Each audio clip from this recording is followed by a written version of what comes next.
Hello, fans, and welcome to another episode of High and Tight. I'm John Nolan, the PBR Virginia DC Content Manager and the Northern Virginia Scouting Director. With me, as always, is Jason Burton, the PBR Virginia DC Scouting Director, back down in the Richmond area because he's not in Richmond after a busy week for him. He's been up here in Nova a bunch.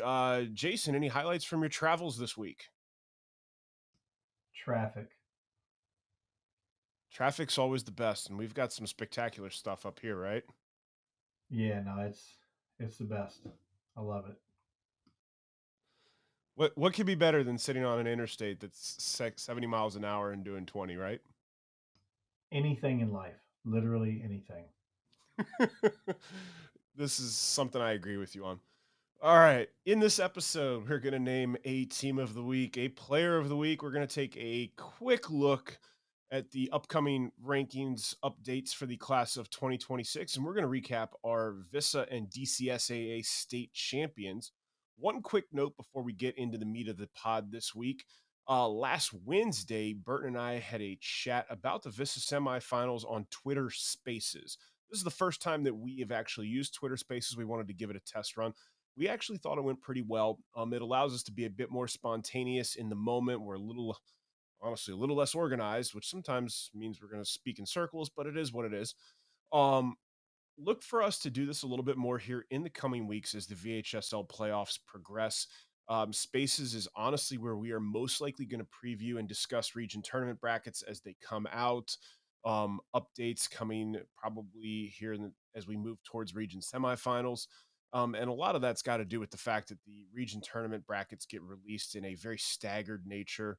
Um, I think it is as we're recording this here on Sunday evening, something like 6 of the region brackets have been published at this point in time, and these tournaments starts between tomorrow and Thursday. So So there's that. that's a nice way of putting someone doesn't do their job. It's an Yeah, awesome way. I was trying to be nice, but it is what it is. So these region tournament brackets, they come out and as they come out, sometimes the day of the game starting. So we will try and address them a little bit here on Spaces as we go. So just keep an eye out for those. We'll post announcements of when we're going to have a Spaces. They will honestly usually be in the evenings, probably after one or both of us have been out at games. So think 9:30 at night. And we will pin them to the profile, so you'll be able to listen to them here for a couple of days afterwards. So just keep an eye out on for that Twitter Spaces. We're trying out a new medium to try and get information out a little bit more real time than sometimes we get out with this pod. So now that that's said, let's go ahead and get moving here. We're going to go ahead and move on to our Power 25. We didn't update it last week, but we are updating it this week now that our private schools are all done and DCSAA is done. And so in the Power 25, again, in the top spot, and honestly, probably for good now that their season's done, is St. John's finishing the season as with a record of 31-1, the WCAC champs. Number 2 is Independence. Number 3, Colgan. Number 4, Freedom South Riding. Number 5, still unbeaten, Liberty Christian Academy. Number 6, Lake Braddock. Number 7, Cape Henry Collegiate. Back up to 8 is James Madison. Douglas Freeman at 9 and Glen Allen at 10. Entering the rankings this week, we have 4 teams. We have Mechanicsville High School coming into the rankings here on a 13-game winning streak. They have not lost since their spring break in the first week of April. Also entering the rankings this week, we have Hickory, who got off to a rough 3-7 start, but the Hawks have rallied. They've won their last 10 games, haven't lost since mid-April, and have some big wins in that stretch over very good teams. So congratulations, Hickory. Also joining them in the back part of the rankings, we have Cortland and Amherst County this week. Make sure you're keeping an eye out for that rankings and the rankings story that will run on Mondays. So moving on from the rankings, now we're going to go to our team of the week. And our team of the week for week 10 is Stewart School. The Stewart School Spartans were the 4th seed in the VISA Division II State Championship Tournament, and they won the state championship this week. On Tuesday, they beat number 5 Atlantic Shores. On Friday, in the state semifinals, they upset number 1 and state defending champ Highland School. And then again on Saturday, they again turned the upset, knocking off 2 seed Greenbrier Christian to win the championship. Uh, Bert, any thoughts or comments on Stewart? I'm pretty sure you were at that state championship game. I was. I got to see two out of the three. I got to see him beat Atlantic Shores. I think in the interview talked to some of the players and Michael Moore. He had the only hit that day. I want to say that they won 5-0 versus Shores. Um, and we were not able to be there on Friday for that first game. We were there for the next three. Just a conflict with some of our scheduling, and then I was there all day Saturday. Got Stewart got a chance to see Stewart. I guess you could say kind of upset Greenbrier, in terms of seeds and stuff like that. But honestly, Stewart just scrappy. I don't want to say they'll be the first ones to tell you, but again, it came up in the interview. They don't have all the Division One commits. They don't have guys throwing 90. They don't have all of this stuff. Um, but they play together. They play hard. They play fundamental. Coach Seacrest, as I have said countlessly the past couple of days, is a phenomenal coach, phenomenal person. Congratulations to them. Nate Kumper, senior first baseman. He had a huge day, had 4 hits, 2 singles, a double, 3-run home run in the first. Just absolutely huge for them. Zach Williams pulling out 6 innings against Highland in the semifinals was huge because they didn't have to use Michael Lewis. Um, so just a huge team effort, and again a big day for Nate Kumper on Saturday. Again, congratulations to Stewart, our team of the week, and the VISAA Division II state champs. I do want to hat tip our other newly crowned champions. Winning VISAA Division One for the second year in a row was Cape Henry Collegiate. Winning VISAA Division Three for, I want to say, the fifth year in a row is Walsingham Academy. Is it five, Bert, or 12 or 300? Thank What you. is it? Oh, skip 20 because of Ah, COVID. yeah. Um, so we got 21, 22, 23, and then 18 and 19. So, yeah, So five in a row. great when there was a tournament. Um, so yeah, So five in a row. So your VISA, your private school state champs in Virginia, Cape Henry Collegiate for Division One, Stewart for Division Two, Walsingham Academy for Division Three, and earlier today on Sunday afternoon here, the DC State Athletic Association also crowned their champions, and that is St. Albans School winning the DCSAA. They knocked off Jackson Reed in the championship game. Today, Jackson Reed was the defending champs and had upset top seeded Gonzaga on Thursday in the semifinals. So, congratulations to our four champions. Generally speaking, when we talk about it here in Virginia, we talk about crowning 11 champs over the course of the year. The six VHSL champs, our three private school championships, the DC champs and the WCAC champs. We've now handed out five of those. So the four that we just talked about joining St. John's, the WCAC champ. So congratulations to them. A couple more weeks here, and on Saturday, June 10th, we'll crown six more champs when VHSL gets there.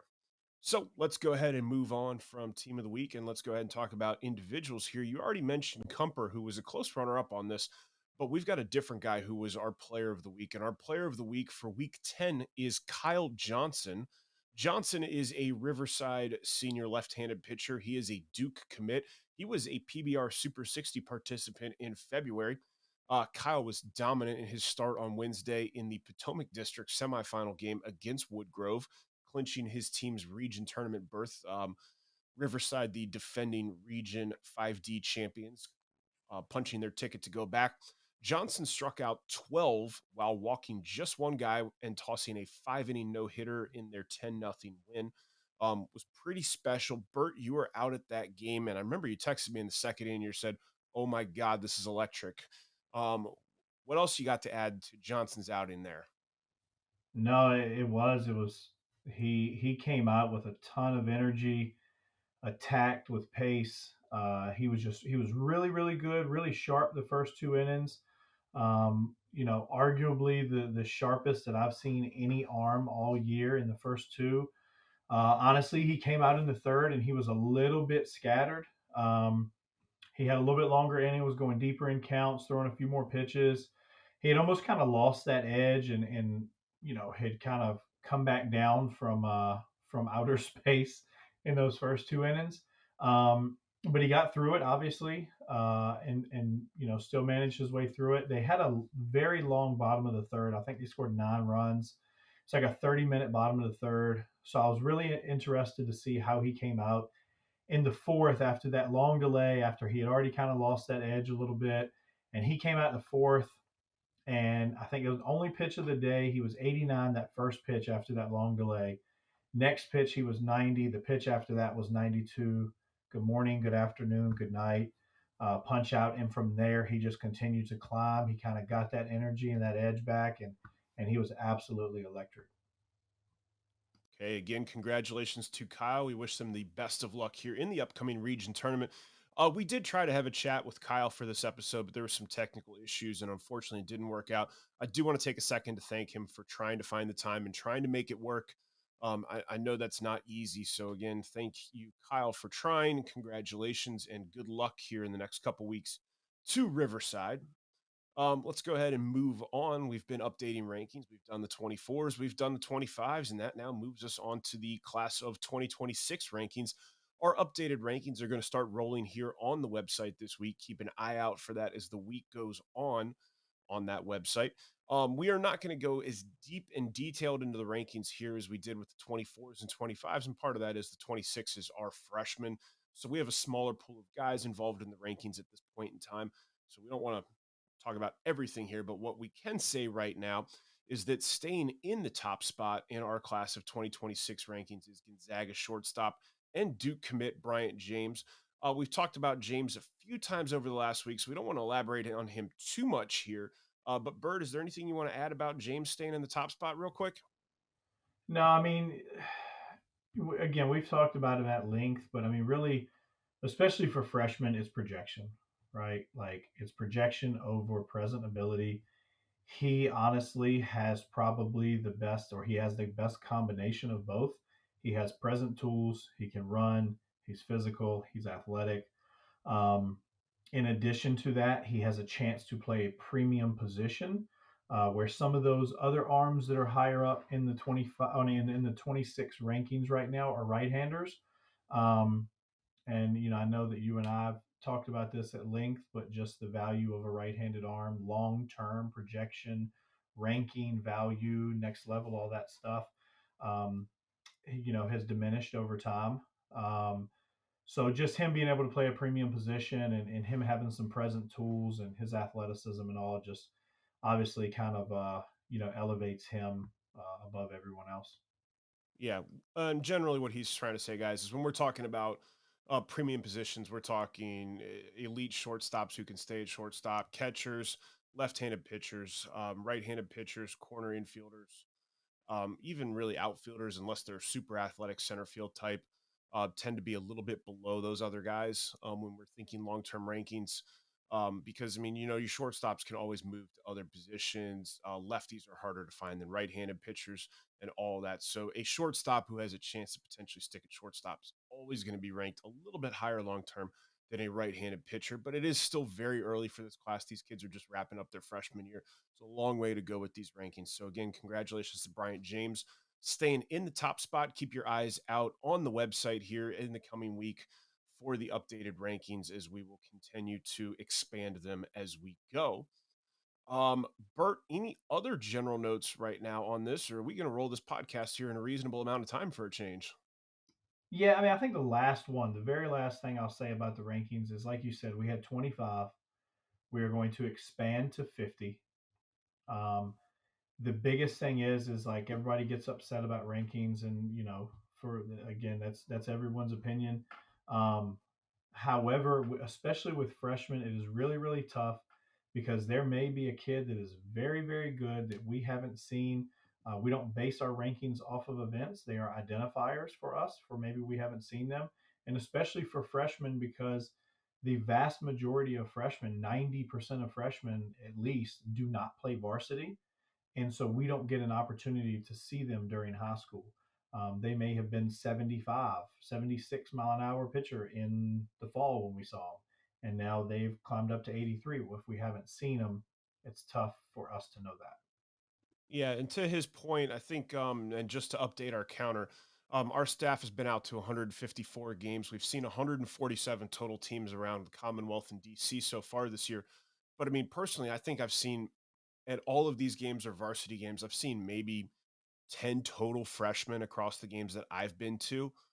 They're usually hitting down the order. A lot of times they're asked to bunt almost regardless of the situation. So it's very hard for us to get an accurate read on what those freshmen are when it comes to just the high school games. So that's a big part of this process. And it's why we're not ranking 250 kids right now. We're going from 25 to 50. They're guys we feel somewhat comfortable being able to stack up against each other. We've got enough data points.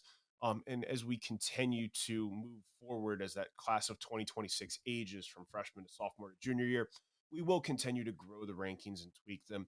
And that's when you start seeing them getting closer to the numbers that you'll see when they're juniors or seniors, where we're looking at 250, 300 kids ranked. Um, any other notes, Bert? No, I got nothing. All right. So like I said, 154 games. Our goal was 160 on the season. I'm pretty confident that we will not only get that, we'll pass that this week. 147 total teams. We're still working on that number.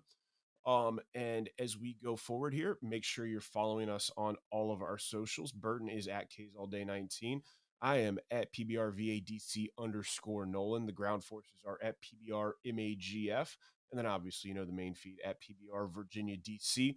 Keep an eye on the website. Our summer events are starting to get rolling. We had the Mid Atlantic Trials earlier today. We'll have our breakdown of that event coming up on the website as the week goes on. We had our first Scout Days earlier this week.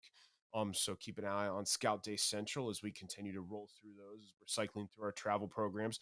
If your travel program is interested in a Scout Day and they're not currently scheduled for one, have them reach out to Burton or myself. And we'll see if we can't make that happen. We like to work with any and all travel programs. We want to get as much information as we can on players out there for coaches and to help those players gain exposure. So any of those opportunities are out there.